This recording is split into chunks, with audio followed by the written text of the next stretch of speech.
What's up? Once again. So this video, this is a challenging one. It's about cancer. So this is a topic that is very challenging for a lot of people. I myself have known a lot of people who have passed away from cancer. My own mother passed away from cancer a few years ago. She battled it for many years. She had to undergo a double mastectomy, where she had, a double mastectomy, right? And so, it's a challenging thing. It hits very close to home for a lot of people, because it's challenging when somebody is battling something. And so it's like, how do we understand what this thing is? And so, number one, I'm not a scientist, meaning I never went to university. I barely made it out of high school, right? And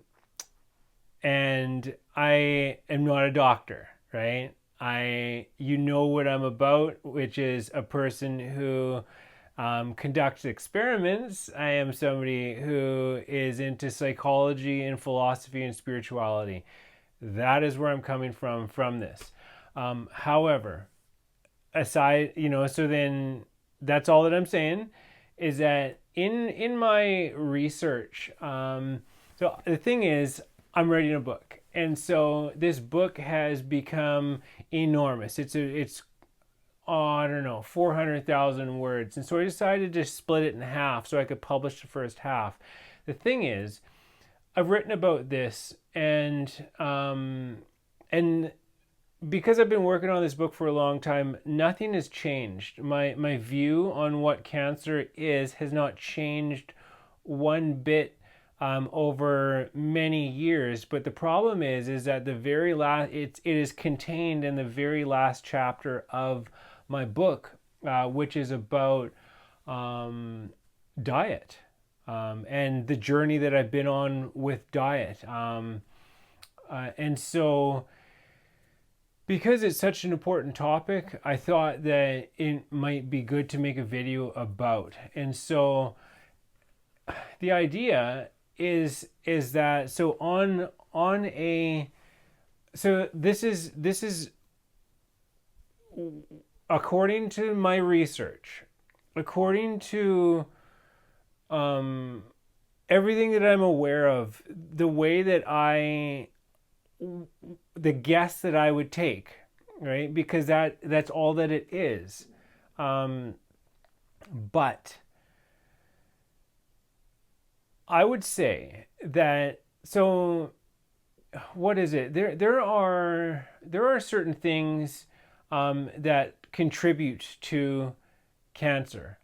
Certain chemical compounds. I don't know if you've ever seen. So if you live in North America or whatever, in California they have certain regulations where it's like, if there is a compound within a product that is sold, it needs to be stated on the label that it is known that this product contains compounds that are known to cause cancer, so that you have to buy them at your own risk. Buyer beware, and handle them however is appropriate, or choose to not purchase them at all.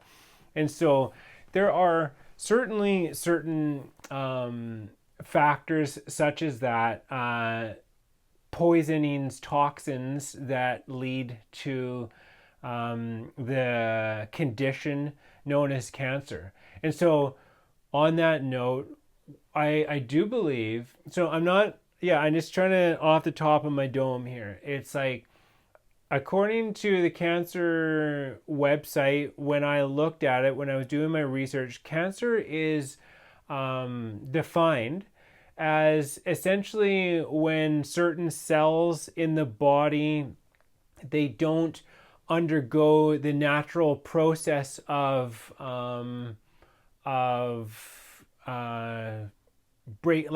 like termination. They don't they hold on instead of being renewed as a part of a process.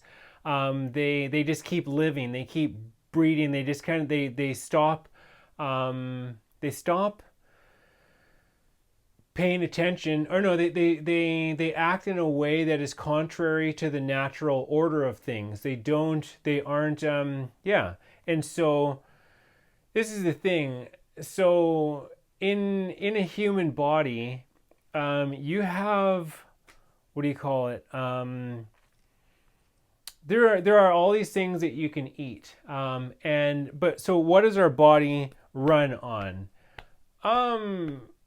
Glucose, carbohydrates, that kind of things, like sugar, energy. Of course, if you're breatharian, I mean, all of these things there are levels to it, right? But for the purpose of this, most people eat food. Most people get their energy from things like carbohydrates and other sources. Your body can convert fats and proteins and things like that into a fuel source. But our body is built, so like our bones are, a lot of them is water and a lot of them is minerals. And so that's why eating certain things like certain plants and whatnot is good for you. Like say kale or chard, because it's full of minerals, and it's like your bones are made of that stuff. So providing your body with that stuff is good. But your body, like the tissues, the muscles and all that kind of stuff, it's made out of protein. And so this is why, and like every single plant compound that you can eat is a complete protein. The levels are different. Not everything has high levels of all of the essential ones, but I mean, if you eat a variety of diet, I mean, like I don't know, I don't know what's in granadilla, in a passion fruit, but I eat them as well as I eat apples, and I eat plums and prunes, and I eat, carrots and oranges, and on and on and on. I mean, so I don't worry about any of this stuff. It's not like, oh, well, don't eat that because it doesn't have enough anyway. So it's like everything has protein in it. Our bodies use protein to build and maintain and rejuvenate our muscles and whatnot and whatever else, right? The body tissues. And so it's important. But there are certain ways of preparing foods that can alter the structure of these proteins on like a molecular level. So then they're not as it is in nature, which Mother Nature does not screw up the recipe. She's been doing this for billions of years. She produces things like this so that you don't have to worry about that kind of nonsense. All you got to do is see it and smell it, and if you know that you can eat it, it's good for you. Super awesome. Well, in today's day and age, things are a little more complex than that, because we like to eat all of these different things, and people will take certain things that are natural and then they will say put them in a microwave, which vibrates things on a molecular level. It can damage the proteins, the structure of things. So then it's like, imagine trying to, like back in the day when we had CDs. You know what happens when the CD is damaged? It skips. It doesn't produce the same thing that it's supposed to, because something happened to it that it no longer functions properly. But I mean, your body can still, I think it's like, takes some of these things and uses them, but then, and this is what leads to tumors. And then, so this is what, there's another way, is through chemicals. Another way that proteins get damaged and whatnot is through chemical exposure. Certain things can have a detrimental effect. And so we're talking things like, chemical fertilizers, pesticides, herbicides, fungicides, things that are otherwise industrial waste products. Things like fluoride in toothpaste. It's like there's naturally occurring fluoride, and then there is stuff that is derived from toxic waste, industrial waste, and then they take this stuff and they extract this thing, and then you put it in your mouth, and it's like, I don't know. I'm just going to say it's like if you've ever done acid, you put that stuff just right there or wherever. You don't swallow it, and it gets absorbed directly through your lips into your body and whatnot. So it's like you put some toxic chemical in your mouth, it is getting absorbed even if you don't swallow it. Maybe a little goes down, but I mean, like, over the course of a lifetime, over time, this can have a detrimental effect. And sure, this is debatable. I'm not saying that this is the way that it is. I'm just sharing with you the way that I look at it on a personal level, and this is why I conduct myself in the way that I do. I'm not telling anybody else to do anything, and just to be super clear about that.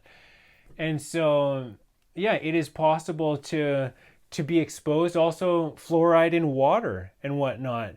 I mean, there's a number of major water companies and stuff like that who have who they put that stuff in there, and it says it's like fluoride content, and you can see it. Sure, it's in a small amount, and it's supposed to be good for your teeth, but that's debatable. And you got to be careful with it. Another one that's really odd too is like citric acid. It's like, okay, well, citric acid, it comes from citrus fruits. It's like, well, no. Certain types of citric acid comes from citrus fruits, but it's more cost effective to synthesize citric acid, and it comes from black mold. And so there's a lot of products that you can buy there. It's like you're eating this synthetic, thing that in some senses behaves in a way that gives you an effect that is similar to what the natural thing does. And this is done just so that these certain companies who don't care at all about human beings and their health, and whatnot. And so another one just that came into my mind was to do with like Teflon pans. It's like there's a great movie.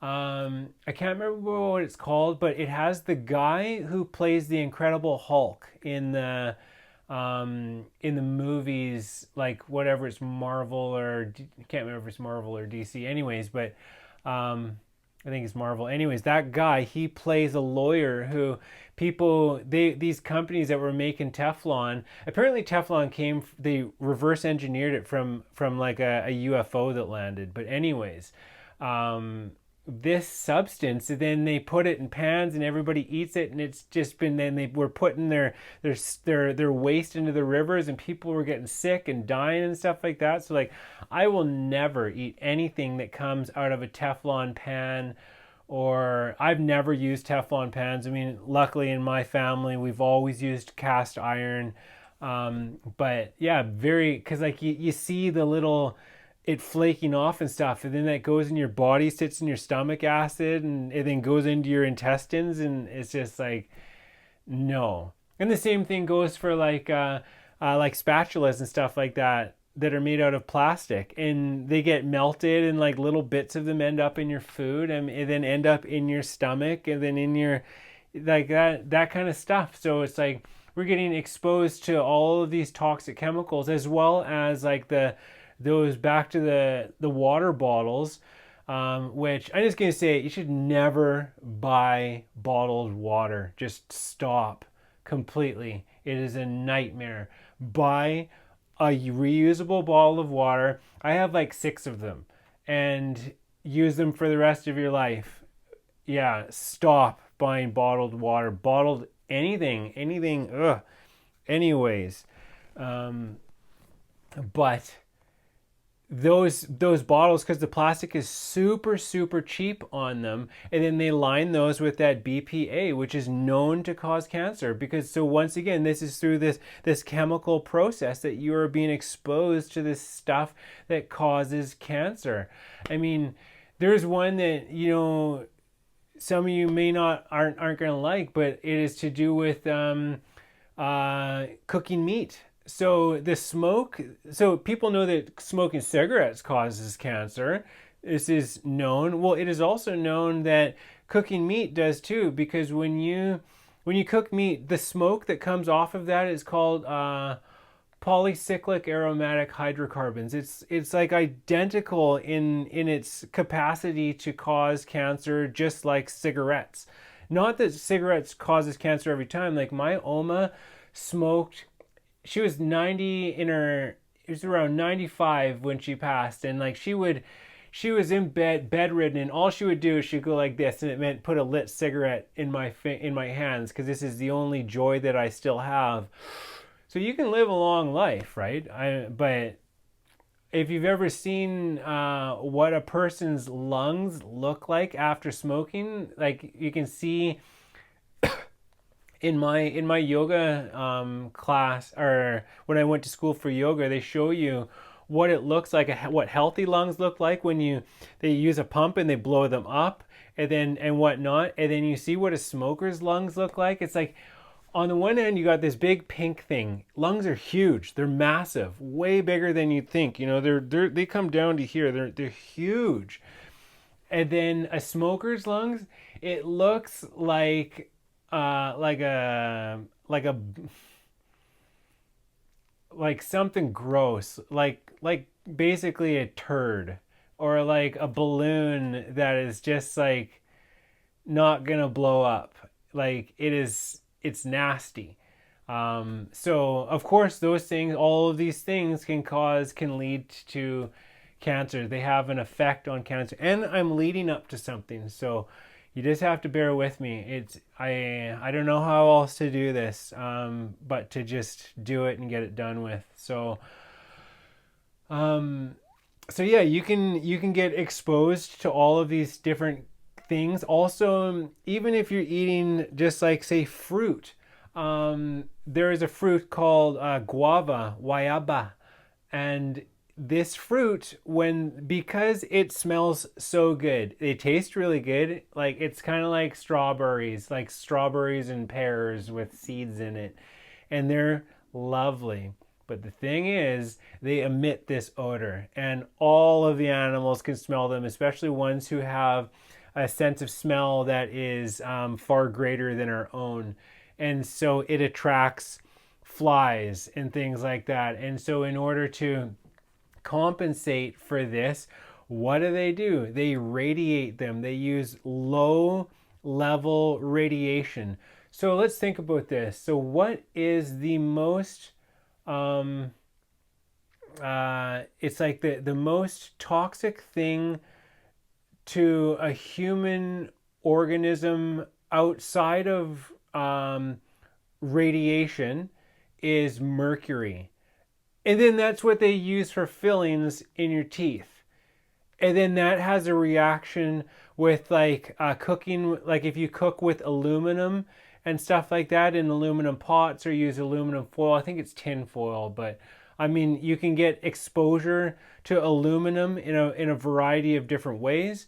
And yeah, even like through your water source, because if your water isn't filtered and it has things, because it's like, where is it coming from? If you live in a city and stuff like that, like I live in the mountains in the country, and I still filter my water through a Berkey filter, because all of the pipes in the house and stuff like that, like if I don't know if you ever worked at constructions, but I tell you, you open up them pipes, they're not like squeaky clean on the inside by any means, not even like they're gross, right? So there's stuff, and if that water, where's the water coming from? What is feeding the reservoir where your water is coming from? How is it being maintained and whatnot? So it's so easy to be exposed to all of these things, and I've heard that is part of what contributes to the Alzheimer's and things like that, other like neurodegenerative kind of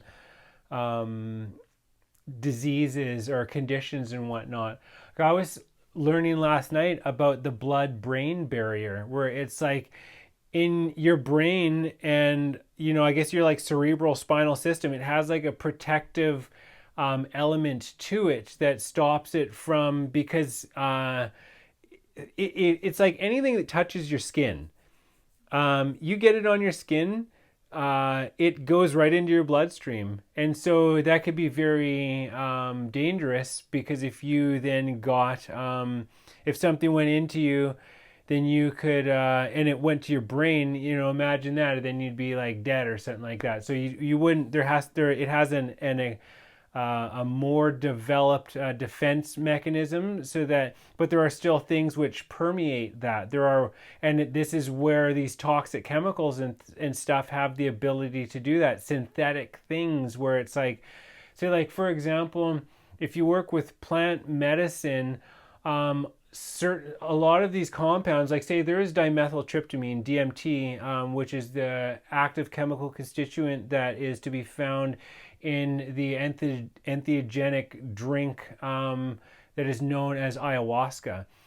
But this stuff is in everything, and if your body was able to extract it through digestion, then you would not be able to pay attention, right? Because you would be getting high off of everything that you became exposed to. So your body has sort of mechanisms in place which limit your ability to uptake certain chemicals, right? And these are like natural ones, and that is why when you work with plant medicine in a medicinal setting, they are taken with something called an MAOI, a monoamine oxidase inhibitor, which it inhibits that which inhibits. So it opens you up to be receptive to these different things, and you can work directly with these plant medicines and have a more profound, deeper, expansive kind of experience. And so, but yeah, what was the thing? Just like if you so like, yeah, just saying, like, your body has this ability to regulate things in this natural way, but then when we start talking synthetics, it's like there's a famous story it's about Albert Hoffman. This is the scientist who in recent times discovered the compound known as lysergic acid dilithiumide, or all commonly known as LSD. And so he just got a little bit of this stuff on his fingers, and then he left the office, and then he was going home, and he was on his bike, and all of a sudden he became very high on acid, because it just needs to touch you, right? And the thing is that there are these toxic chemicals. If you buy conventional produce, like, they spray stuff on there that kills stuff, right? That kills bugs, that kills fungus, that kills organic life, or kills like certain things, right? So because just a part of like their whole farming practices and whatnot, it's easier to just blanket everything. It'll kill all of this so that then you can save this one thing. But it's like, and then that stuff gets absorbed into the plant, because they're as sensitive as we are. There's a thing, it's like if you hook a plant up to a polygraph tester, which is like a lie detector test, and you even think about doing harm to that plant, the needle goes off the charts like this. Like, they are sensitive in ways that you can't even imagine, right? And so, like, spraying them with toxic chemicals, with industrial waste products, these synthetic toxins, they get absorbed in, and then it goes into the things that you eat, and also to do with like the fertilizers and whatnot. And so, like, there's this whole component of it, all of that nasty stuff, as well as the energy. Like, imagine that, there's something not I don't know what the word is, right, not healthy, not nice about just like certain farming practices, how it's just like they exist purely as something that is there to be used, to be exploited for money, and that is it. There is zero respect given to, say, like the land and to the organism, whether it's a tree or a plant or an animal, and to the rest of the system, whether, like, because we're essentially talking about say, like, because it's not just those things, there's also the fungi, there's also the insects, there's also the bacteria, and on and on and on. There's all of these different elements which contribute to you know, the environment. And yeah, environment is important. If you grow up in a toxic environment, what does that mean for you? It means as an adult you're going to have to do a lot of personal work in order to unpack your childhood and everything that you were exposed to, and yeah, and whatnot. And it's like, so anyways, moving on from these ideas. So there's all of this toxic stuff that you can get exposed to in all of these ways, as well as when you're driving down the road. I mean, with your window open and your arms out the window, but you're behind like what, 1,000 vehicles, and you're breathing in the exhaust of all of these vehicles. I mean, and that stuff is known. You can kill yourself if you. One of the ways that people kill themselves sometimes is they take a tube that goes from their exhaust and they start their car and it goes in the window, and then they just sit there and you get carbon monoxide poisoning, dead, right? But in low amounts, you don't think of it, but it doesn't make any difference. Like the all of this exposure is it adds up. And so this is just a part of the whole thing as well. So you're being exposed to all, and this is why healthy diet is so important, and exercise, to help move this stuff through your body, to help your body, like certain plant compounds can help your body to release these toxins and things. And another one is like preservatives in foods. Like your body is specifically geared towards breaking things down. So if you're eating things that are preserved, this is contrary to what is actually supposed to be taking place. Preservatives break chain in the circle of life. This is an issue, right? This is getting back to what we're talking about as far as cancer goes. We're talking about breaking chain. We're talking about not participating in the system as it is designed, and instead doing something else. And so, what was it?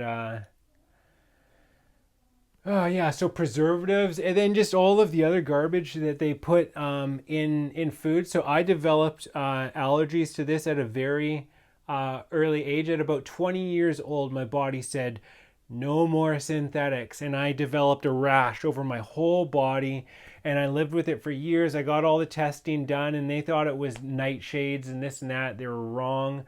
And yeah, so then I went on my own journey of dietary roulette, and eventually it became clear that it was things that I was eating which were having a detrimental effect on my system, and it wasn't appropriate for me to eat them anymore. And they were preservatives, certainly anything to do with any kind of animal products, specifically like pork and things like that, where they spray nitrates on, and then you cook them, and then they turn into nitrosamines, which are cancer causing.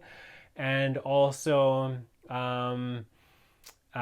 what is it, so anything like shelf-stable milk products. You know how a jar of ranch dressing can just sit there for like a long time without going bad because it's full of preservatives? Or like, say, how can certain beers sit in the jar in the sun for like long periods of time, and they don't what do you call it, and they don't go bad because they have a ton of preservatives in them. It's really gross. You can take a glass of water and then you open the beer and then you turn it upside down in the water, and then the preservative, because it's the heaviest, it will fall to the bottom, and you can see it because it displaces the water. And so you can see how much preservative is in certain types of beers. So it's so easy to become exposed to this stuff. You have to basically look into every single thing that you're going to consume, because if you're not, there's a very good chance that there are toxic compounds in there that could be having a negative impact on your health. And so another one too, and this, it's a real thing, this is science, it's called acrylamide. So when you cook food, so I eat a raw food diet, and it's not just because I'm eccentric or because it's because, so one of the things is acrylamide is a substance. It's a plastic type substance, right? Acrylamide. It is a plasticky substance that is formed when you superheat certain chemical compounds. Those ones are, number one, carbohydrates, sugars, and then also oils. So like in food, because all food has protein in it, there's a certain protein called asparagine or something like that, and it is when there's a bonding between the carbohydrates and proteins, which is in everything, like even in meat, like animal meat, there is these things present. There are amounts of carbohydrates present in, say, like a steak, a beef steak, and also certainly in potatoes and things like that. There is protein in potatoes. And so when you heat these things by a method, by dry heat, so whether it is baked, whether it is fried, so like deep fried for sure, and then fried in a pan or on a barbecue or whatnot, you are creating compounds that are known to cause cancer. So this is even if you are eating a 100% organic vegan diet, you can still, by this token, because it's not just what you're eating, it's how you're preparing it and whatnot. And so, the acrylamide, it's a thing. I mean, and I don't know, what do you do? I mean, it's just like with any of this stuff, you limit your exposure to it as much as possible, and you make sure to do cleansing regularly, and to also counter some of the negative effects that you can accumulate by exposing yourself to things like teas that have things, antioxidant capacities to them, and fruits and berries, things that can help to move and free up this stuff that's in your body, cilantro and chlorella to help move those heavy metals out of your gut, or else they just sit in there, that's why things that help chelators to help move these things through your system, it's important. And so through food, it's possible to become and just living in life, it's very easy to become saturated in things that can really weigh on your system in a bad way. And so that is one component of this. That is what I would call the physical. But we're dealing with things on more than a physical level. And specifically here on this channel, pardon me, that is what this is all about, right? There's no chance in hell that we would simply address the physical without dealing with the mental, the emotional, and the spiritual, the energetic, right? And so the way that this looks to me is, it's like so I got to reverse engineer this a little bit. So whatever, I'm just going to wing it. How's this for an idea? In yoga, there's a practice known as yoga nidra. This is the yoga of sleep, but more poignantly, the yoga of relaxation. And so this is in the lineage that I study with, one of them. At the end of class, you lie down on the mat in shavasana. This is corpse pose. You lie there, and it's important to allow your body to kind of regulate itself and to calm down, and for blood pressures and stuff to normalize, because if you don't, you can actually lose consciousness. You could be all worked up. It's a real thing. I can't remember what it's called, but it's like it's important at the gym, because you can get so tense and whatnot, and then you lose all the blood in your head, whatnot. And so anyways, we lie down at the end of class to re-normalize ourselves, to kind of to reconnect with a state of more tranquility and whatnot after that difficult practice. And so during this time in yoga nidra, as I've been instructed to do it, or to teach it and practice it, you essentially guide people through a process where they place their attention on a portion of the body. For us, it starts on your left-hand side, and then you work from the foot up to the calf, up to the thigh, to the obliques, the side of the body, to the deltoid up at the top, bicep, tricep, forearm, hand, and so on, and work through different parts of the body, essentially consciously relaxing them. You are informing the cells that now is a time to relax, so that you can essentially enter into a deep state of relaxation where you're not so associated with your body and your mind and your breath and all that stuff that's been going on, and then you come to recognize yourself as something that is known as the eternal self, the witness of all of this, sort of aside from your ego and all of these other things, right? Your rational thinking mind, and on and on and on. And so it's a funny thing, because you can really feel it when you place your attention, you focus your attention on the spot. You can feel a tingling sensation where you are suggesting, as the greater being, up here, you're suggesting, you're informing these other parts, these smaller parts, that this is what it is, this is what is happening, this is what is time for, right? And so along, like with this idea, so it's like within your body, we have sort of like there's smaller parts of who you are, and there's bigger parts of who you are, but it's all you. I mean, everything is all one. And so, but it's the same thing, like, say, for example, in a dream. When you're having a dream, and you are walking around, and you have experiences with people, with other entities, with humans, you go to different landscapes, you visit things, you see places, you have experiences, you go through stuff. But fundamentally, what is taking place is everything is taking place in the mind of a being that is lying in bed having an experience. They're having a dream, right?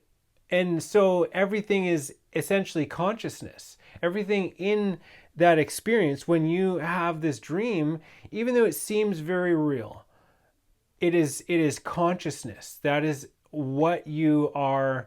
That is what everything is comprised of, is consciousness.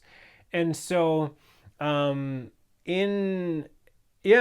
like, so that is what is taking place. And so the thing with dream interpretation, because what is taking place are energetic representations of where you're at. So if you know how to decipher your dreams, if you know what certain symbols mean, certain archetypes, you know how to relate to these different things, then you can decipher your dreams and essentially diagnose where you are on an energetic level, because it tells you where your chakras are at, essentially where you're at psychologically, emotionally, mentally. You get these reflections which you can then interpret and decipher and then address. So it is an amazing system, but that is essentially what is going on. And then you wake up and you're just like, holy cow, that was a crazy dream, right? And then you get on with your day.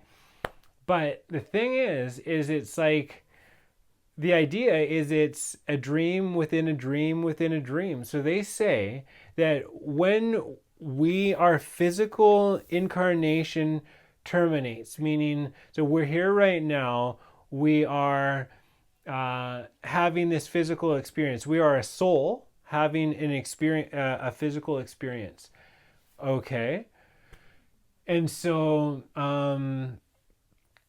so here we are doing this, having this physical experience. But they say, so it's like when you die, I'm just going to use as plain terminology as possible, just to keep for brevity, to keep this short, because it's like, you know, sometimes I find myself like trying to explain things and all this like spiritual lingo, and it's just, so when you die, the idea is that we are right now we are simultaneously, like say when you're alive, you are simultaneously in heaven right now. Heaven just being a name that we give to a dimension or a plane of existence that is on a different frequency than where we're at right now. Just like when you're dreaming at night, it's all taking place in the same space. There's still you in your body, and there's still that experience of having that dream.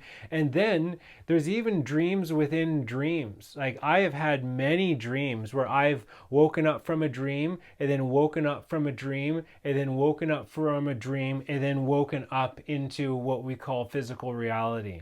And yeah, like about three or four dreams deep. And it is quite the experience, and it's just another thing to decipher, to ponder, to meditate upon. Anyways, and so what is it? So in physical reality, like we're talking regular like this, it's the same deal. So yeah, they say right now it's like we are simultaneously in heaven, meaning in spirit, in an omnipresent state of awareness, on a different frequency. Everything is here and now, but on a different frequency, just like on your TV or on your phone or whatever, you know, or on the radio, different channels out of, you know, but different levels of different channels. And so, and then when you wake up from this physical incarnation, it is very much the same thing. There's a life review where you see, you instantly become aware of every impact that everything that you ever did had on anybody else, positive, negative, neutral. You just instantly become aware of all of your actions and how they affected others immediately. So then you can reflect on that and be like, okay, well, I think if I go back to physical earth like that or whatever, right? If I next incarnation, I'm going to have this type of an experience. I think I needed to learn this. I behaved like this. And clearly I didn't figure it out by the time that I died. So this time I'm going to come back and it's going to be like this, right? So, and that it's a funny thing because it's like that in that state, it's a far more expansive, far more aware, omnipresent, omniscient kind of awareness. It's like, it's whereas like this is the limited experience. But so whatever the case, the idea is it's like that this is in essence a dream, just like when you're having a dream. It is a dream within a dream within a dream within a dream, because There are even levels above that, of course, and whatnot. So, oh, okay, I'm trying to spit this out. So the thing is, though, it's like we are being informed. So I guess there's no other way than to take it to this next level of like the higher self. It it's like, so for example, the way to understand your emotions, there's a difference between feelings and emotions. Feelings stem from beliefs. Emotions, pure emotions, come from somewhere a little on a higher level. And so you have anger is a call to action. It is when you experience something that is so incongruent with what you understand to be correct that you are called to action to do something about it. Do something, say something, act now. Do not look away. Don't pretend like you don't see it. This is for you. So this is a communication that is happening. You're feeling it inside, in your core, that you know that something is not right. And so this is a communication from a higher level, from your higher self. Fear is the experience that you have when you are putting trust in something that you don't prefer. And so through this sensation, you can figure out what it is that is going on. You know what? That's not the best example. We're just going to skip that one. So we'll move on to another one, which is excitement. And so there's something called the excitement principle, and it is essentially how to expand, how to grow, how to find your way, how to find your life purpose, all of that kind of stuff. It is called the formula. It is talked about by the channel known as Bashar, Bashar. Look it up, Google it. He says it way better than I do.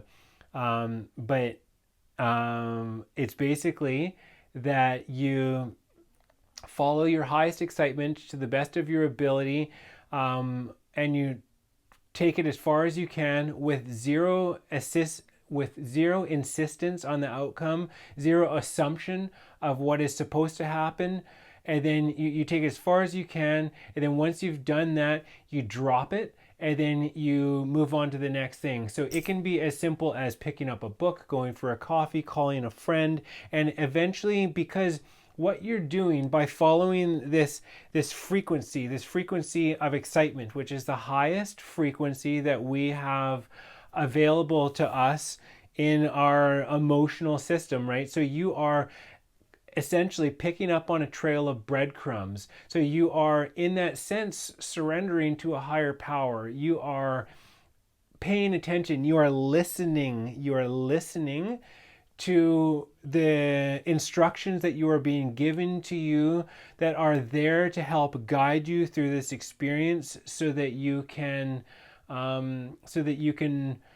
move forward in a way that is like the path of least resistance.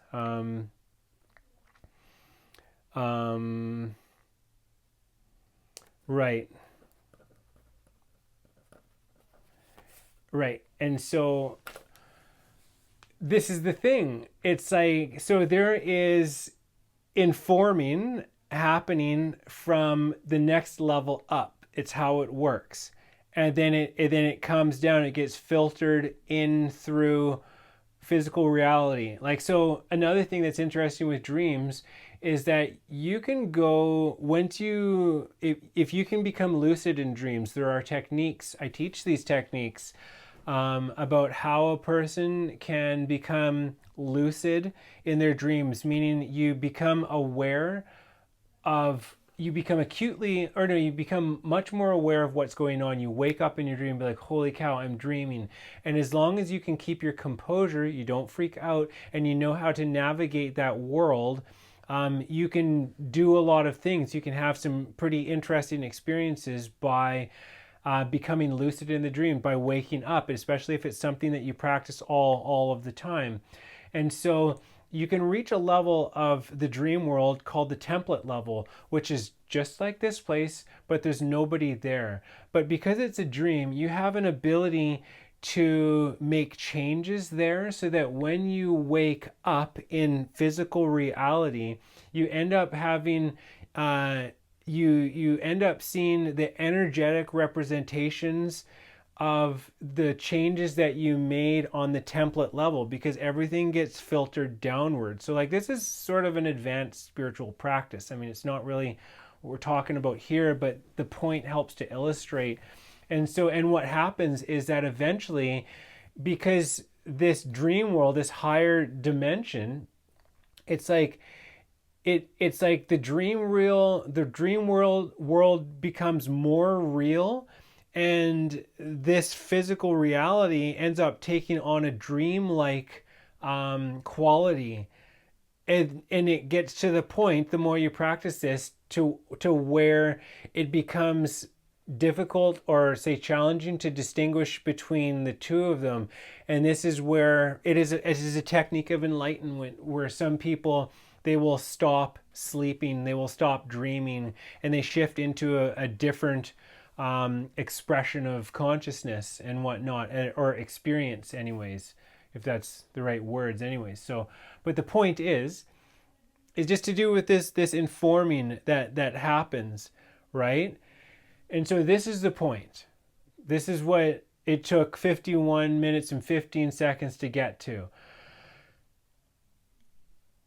On a physical level, it's like if you are eating things, and if you're doing things, if you're involved with things, if you're eating things, if you're behaving in a certain way, and you know that it's not right, that it's having a detrimental effect, that it's causing harm, that it's causing suffering, that it is essentially that it is allowing other behavior to continue, if you're supporting certain things because you, like, say if you buy bottled water, that it has all these chemicals and this and that, you're supporting that company. Like, you are directly involved.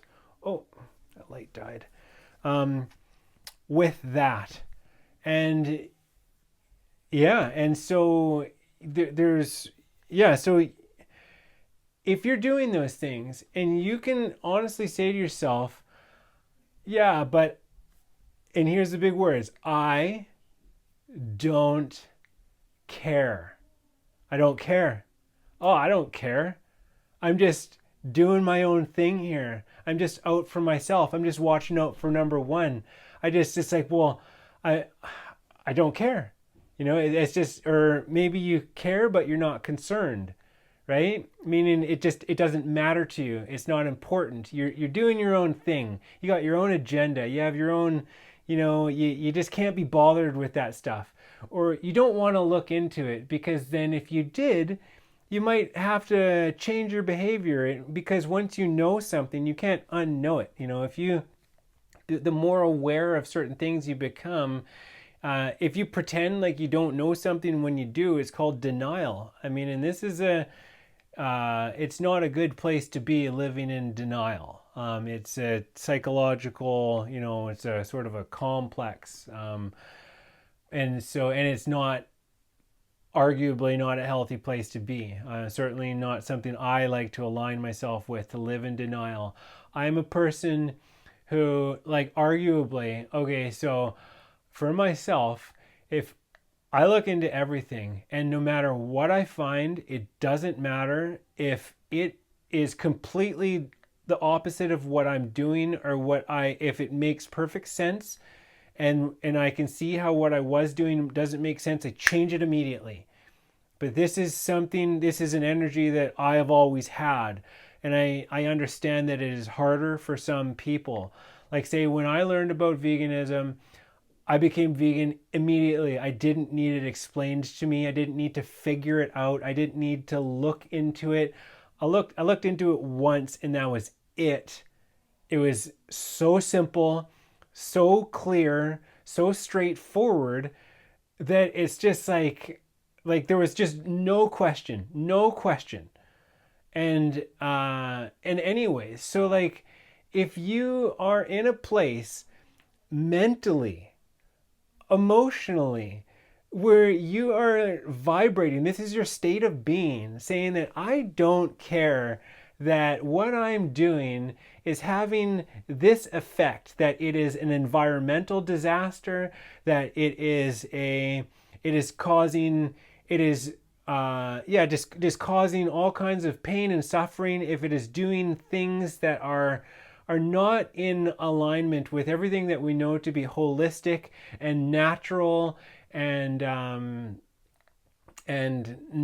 nice and lovely and beautiful and all that kind of stuff. If something is taking place like that, that is infringing upon, that is taking advantage of, that is exploiting, which is using, which is abusing, and if this is your attitude of like, I just don't care. I don't care. If you are, if you, it, because, and if you're aware of this stuff, but kind of just, you keep yourself, it's like self-imposed ignorance. You don't want to know. So you put the blinders on, you stick your head in the sand. If that's you, right? And you if you're there where you think that your actions and your behavior aren't going to have a consequence, because not just on like for others, but just on a personal level. Like if you think that life isn't about learning, that you aren't here to learn some very specific, very challenging lessons about self-control, about integrity, about balance, about mindfulness, about awareness, about responsibility, about relationship, if you don't think that that is what's going on, right? So like, I'm just saying that it's along these lines, that so and so, but you're aware of these things, and you know that the environment shouldn't be polluted, that there is a correlation between everything that you purchase, everything that you allow to be purchased for you, all of the money that you spend, it all has an impact. They say you cannot be neutral on a moving train. You're either a part of the solution or you're a part of the problem.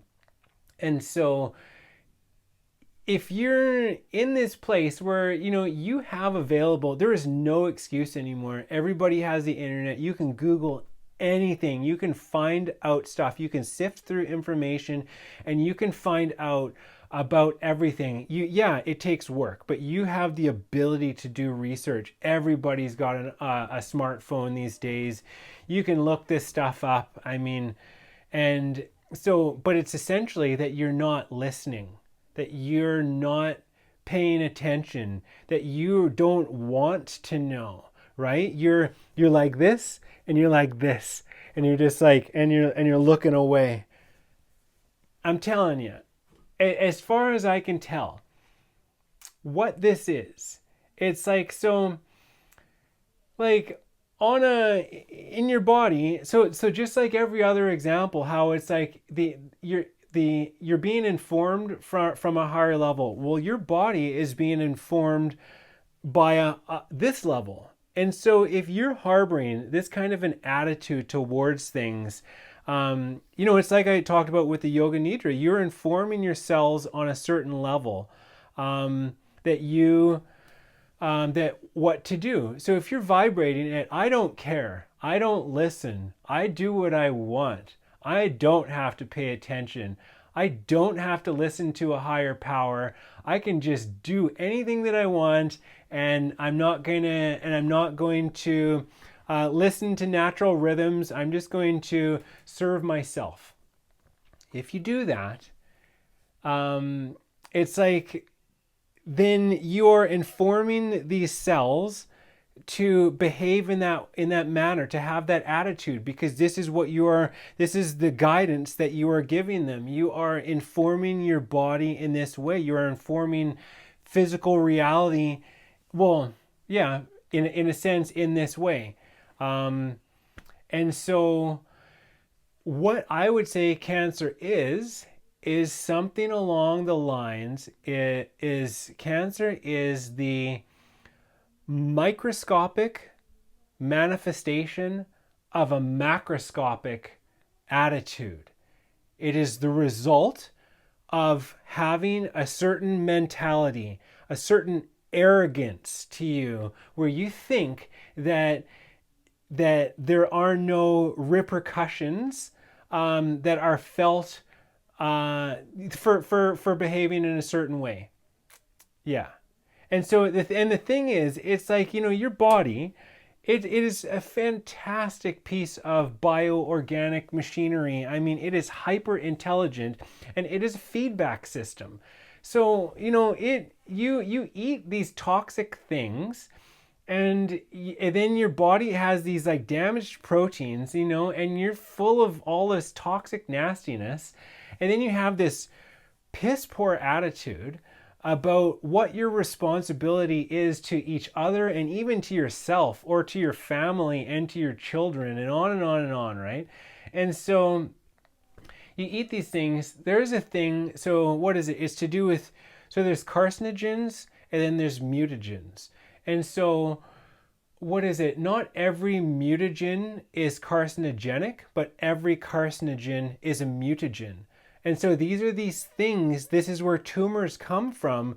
They are these mutated, these things that grow that aren't really, they're not supposed to be there. And to me, this is just an indication. It's just like on your vehicle. Imagine that there was no instrument cluster. Imagine that your vehicle didn't give you feedback as to do with how fast you were going, how high the engine is revving, what is the temperature, where's the battery at? Nowadays it's like tire levels and all of this kind of stuff. Is your check engine light coming on?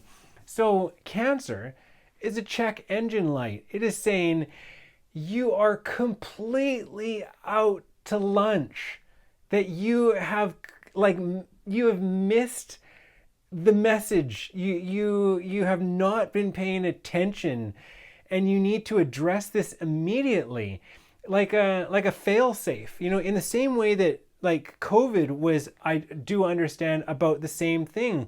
It was like, it's like, hey, you're doing everything wrong. It was a naturally occurring thing. It was a virus that lived in the Amazon rainforest, that we cut it down, and then it lived there amongst animals and they were immune to it. But then when they cut all that down and people got infected, and they transported it all around the world and sold products and this and that, and so that it became spread out and whatnot in this way. And I have a video about this. It is my opening video on my YouTube channel, so it's very easy to find. But the idea is that like it is a fail safe that is saying, hey, like, you need to address some issues immediately. You need to pay attention right now. You cannot ignore this any longer, because if you let it go any further, you will have gone too far down a path that there will be no recovery from. Like in the case of COVID, it's like Mother Earth has seen civilizations come and go. She's fine, right? But she's at the same time our loving parent who is taking care of us. And it was a course corrector. It's just like, hey, you need to pay attention to this stuff. And it's the same thing with cancer.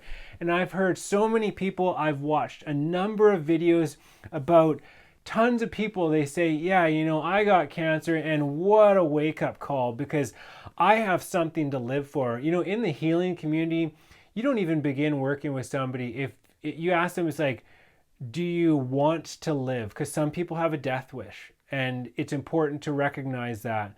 And also, do you want to live and do you have something to live for? Because if you don't, right, then it can be challenging to have the motivation that you need to take the steps that are required in order to turn around the mess that you made for yourself and then actually grow from it in a beautiful way. And so with cancer, yeah, like there are many different protocols. They all pretty much revolve around raw vegan diets and detoxifying your body and your environment and your life in so many ways, including your mind and emotions and processing all that kind of stuff. That's why plant medicine helps, meaning like entheogenic things and, you know, working with healers and on and on and on. There are many ways to do it, but once you do that, I mean, you can, what do they say? It's like at the precipice, people change. So some people, it takes being pushed up to the edge of a cliff where it's like you either need to stop doing what you're doing, you need to stop moving in that direction, or you are going to die. It has come to this. And this is a good thing for some people. Some people take the victim mentality. I mean, just it's sad to say, but you know, this was the path that my mother took. Not necessarily 100%, but there was certainly some of that there. I mean, she had a hard life anyway, so and I love my mom dearly. But a lot of people have said, it's like, you know, what a wake up call. I got cancer, and it's just like, hey, I want to see my grandkids get older. I want to get older. I want to be around when aliens land here. I want to see what happens when humanity overcomes the segregation and the separation, when our governments stop being these entities that just consistently screw everybody over and rape us for, like, you know, our money and force us to work. Once the system changes, and then we embrace, you know, like a scientific spiritual revolution where everybody is just like taken care of and free and there's no more wars and stuff. Like, some people like myself would like to see that. I would like to be alive to see that kind of stuff. And yeah, I like this earth that I'm on right now. I have something to live for. I don't want to die. And so, and then that is when you make that change and you start learning about other people and what they did, about cleaning up your diet. And it's like about what you should not be eating and what you shouldn't be exposing yourself to, and the kind of relationships that are unhealthy. Because I've heard before that, like, there is a component of cancer that has to do with repressed emotions.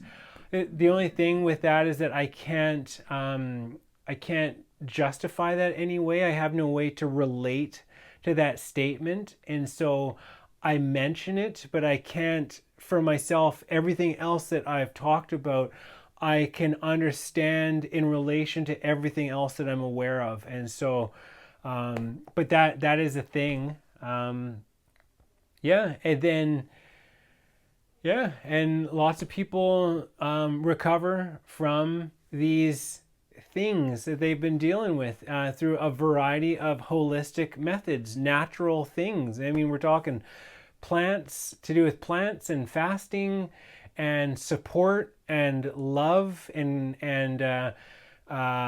you know, coming from here to here, you know, like becoming a more heart-based person and relaxing and being supported and community. And yeah, you know, I tried my very best to convey a lot of these ideas to my mother as she was going through her thing. But you know, it wasn't in the cards for what it's worth. So, yeah, but yeah, that's basically everything. I mean, yeah, you know, it's too late for her, but it's you know, there's a lot of people. It doesn't have to be too late for, you know, you or anyone else.